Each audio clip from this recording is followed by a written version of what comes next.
bastos, gago, barumbado, mamamatay tao. Yan yung bansag sa'yo ng mga kritiko. Hindi naman kasi ikaw yung uri ng pangulo na aming nakasanayan, sapagkat ang mga kilala naming mga lider ay formal at desente kung humarap sa mamamayan, subalit sadyang salungat ang iyong katangian. Ikaw lang naman kasi yung natatanging pangulo na bumastos sa mga pari at simbahan.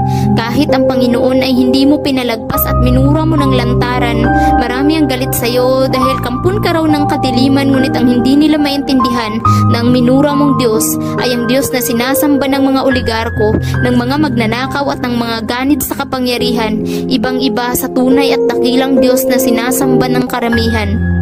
Hindi man kami laging sangayon sa iyong pananalita, ngunit labis kaming nagpapasalamat sa nagsusumigaw mong mga gawa. Oo, minsan hindi maganda ang iyong imahe sa publiko, ngunit sa kabila ng lahat ay di may pagkakailang labis kang minamahal ng milyon-milyong mga Pilipino.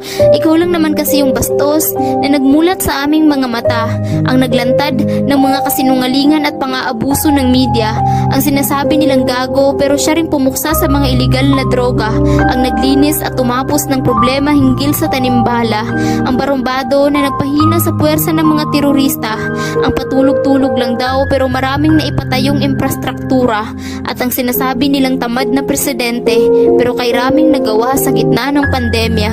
Ikaw yung bastos pero malaki ang respeto sa kalikasan. Sa pagpapalinis ng Boracay at Manila Bay ay paulit-ulit ka naming pasasalamatan. Ikaw yung sinasabing mamamatay tao, ngunit magandang bukas ng kabataan ang ipinaglalaban. Marami man ang galit dahil wala ka raw pakialam sa karapatang pantao. Oo, karapatan ng mga kriminal na napapatay ng mga pulis at sundalo dahil para sa'yo, mas mahalaga ang buhay ng bawat inosenteng Pilipino.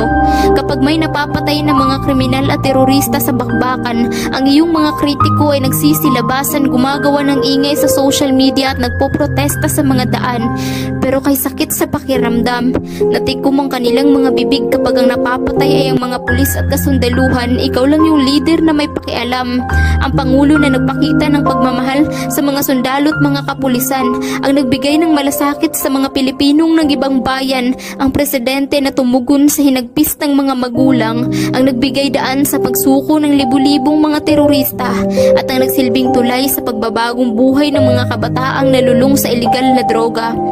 Hindi sapat ang ilang taon mong panunungkulan, itinaas mo ang pamantayan ng isang lider na dapat ay humahawak sa pinakamataas na kapangyarihan.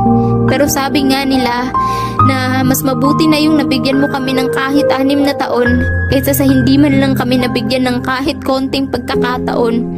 Ang pagsaludo sa iyo ay hindi sinyalis ng pagiging isang panatiko. Masama bang purihin ka at pasalamatan sa pagiging isang mahusay na pangulo? Dahil sa kabila ng mga walang kabuluhang mga kritisismo at sa pilit na pagpapabagsak sa iyo ng mga oligarko, wala kang ibang kakampi kundi kaming mga Pilipino. Hindi kami handa sa pag-alis mo sa pamahalaan, ngunit wala kaming magagawa kundi harapin ang masakit na katotohanan. Magwawakas man ang iyong panunungkulan at babalik ka man sa pagiging isang sibilyan, mag-iiwan ka naman ng katiyakan sa aming mga puso't isipan. At iyon ay ang katotohanang isa ka sa pinakamagandang nangyari sa ating kasaysayan. Sa pagtatapos ng iyong termino at sa nalalapit na pagbaba mo sa palasyo, nais ko lang iparating sa iyo mula sa akin kasama ng milyon-milyong mga Pilipino.